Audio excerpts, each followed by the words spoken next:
3 రోజులు, 3 అంటే 3 రోజులు ఎన్ఫోర్స్మెంట్ డైరెక్టరేట్ వద్ద ఉన్న టైం ఇది.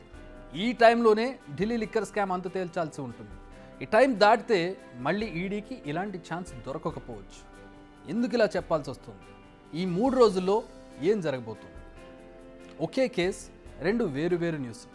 ఢిల్లీ సీఎం అరవింద్ కేజ్రీవాల్కు ఈ నెల 28 వరకు కస్టడీ విధించింది ఢిల్లీ కోర్టు. అదే కోర్టు ఈ కేసులో మరో నిందితురాలైన కవితకు మరో 3 రోజుల కస్టడీ పొడిగించింది. ఈ 2 వేరు వార్తలైనా నిజానికి ఈ ఛాన్స్ కోసమే వెయిట్ చేస్తోంది ఈడీ. ఎందుకంటే ఒక రీజన్ ఉంది. వీరిద్దరి రిమాండ్ రిపోర్ట్లో చాలా కీ ఇష్యూస్ను రైజ్ చేసింది ఈడీ. కింగ్ పిన్ ఈ వర్డ్ను వీరిద్దరి రిమాండ్ రిపోర్ట్లో వాడింది ఈడీ. అంటే ప్రధాన కుట్రదారు, అంటే ఈ స్కామ్కు సంబంధించిన కర్త కర్మ క్రియ అన్నీ వారే అన్నట్టు ఇద్దరి రిమాండ్లో ఈ స్కామ్కు సంబంధించి ఈ వర్డ్ను వాడటం చూస్తుంటే కవిత, కేజ్రీవాల్ ఇద్దరు కలిసే ఢిల్లీ లిక్కర్ స్కామ్కు పథకం రచించారా?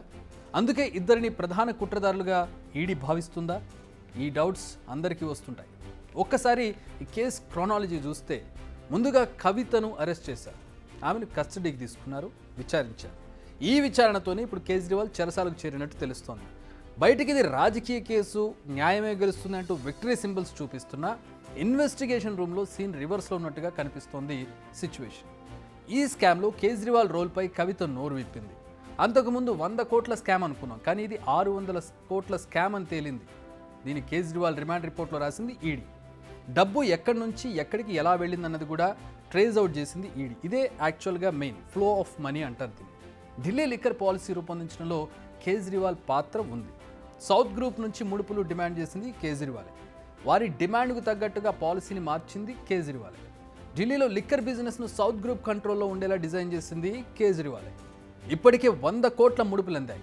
ఈ పాలసీ వల్ల 600 కోట్ల అక్రమ సంపాదన వచ్చింది.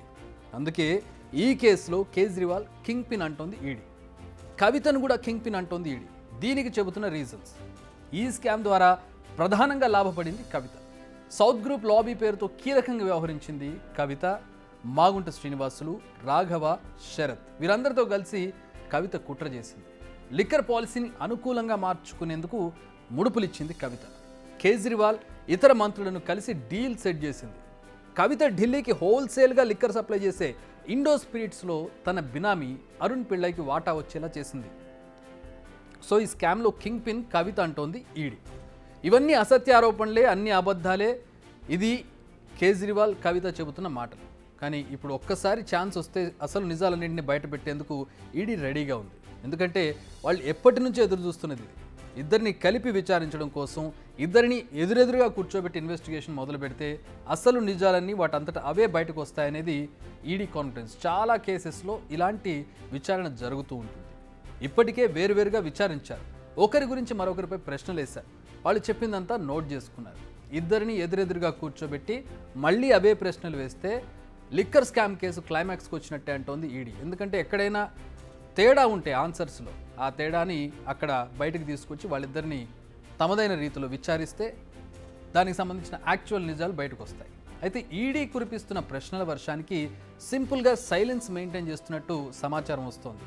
కిక్ బ్యాక్స్, ఫోన్ డేటా, బినామీలపై ఈడీ ఎక్స్పెక్ట్ చేసినంత ఇన్ఫో రావడం లేదట. కానీ ఈడీ మాత్రం వదలడం లేదు. హైదరాబాద్లో ఇంకా రైడ్స్ కంటిన్యూ చేస్తోంది. కవిత, ఆమె భర్త, బంధువులేళ్లలో కూడా సోదాలు జరుపుతూనే ఉంది.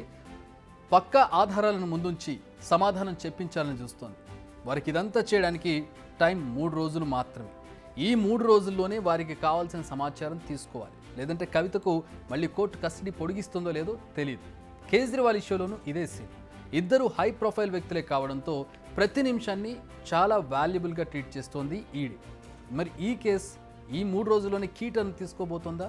కేజ్రీవాల్, కవిత జాయింట్ కస్టడీలో ఎలాంటి విషయాలు బయటకు రాబోతున్నాయి? ఈడీ చూపించే ఆధారాలతో ఇద్దరు నేతలు మరింత చిక్కుల్లో పడ్డం ఖాయమా? కవిత, కేజ్రీవాల్ నుంచి ఈడీ రాబట్టే వివరాలే ఈ లిక్కర్ కేసును క్లైమాక్స్కు చేర్చబోతున్నాయనేది ప్రస్తుతం అర్థమవుతున్న విషయం.